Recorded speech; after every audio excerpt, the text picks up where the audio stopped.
Psalm 7, 10 through 17. Verses 10 through 17 of Psalm 7 present a frightening picture.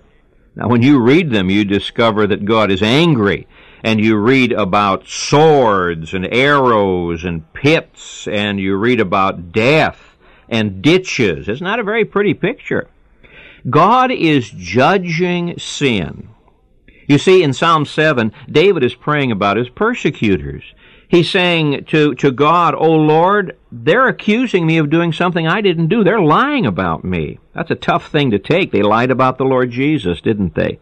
And anyone who tries to live like the Lord Jesus is going to suffer this kind of persecution. They wanted to kill David. Some innocent men had been killed because of David.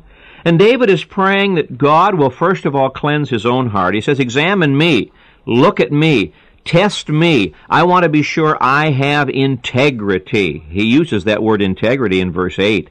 But now he's talking about what sin does to people. Now here's the lesson I want you to get a hold of. Sin brings its own judgment. Did you notice that?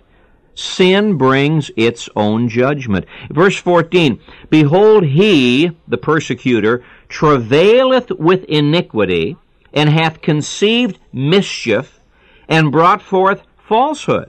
It's a picture of pregnancy and birth. When a person conceives of sin and then gives birth to that sin, he gives birth to a monster that will turn on him and destroy him. He changes the picture in verse 15. "He made a pit and digged it, and is fallen into the ditch which he hath made. His mischief shall return upon his own head." Now that's a word of encouragement and also a word of warning. You can't give birth to sin without having to live with the baby, watch it grow up, and produce problems. Oh, God forgives. God in His grace forgives us, but God in His government says you have to reap what you sow. And so there's a word of warning here. Don't give birth to sin. But there's also a word of encouragement. If others are giving birth to sin, don't worry about it. Don't fret over it. Pray for them.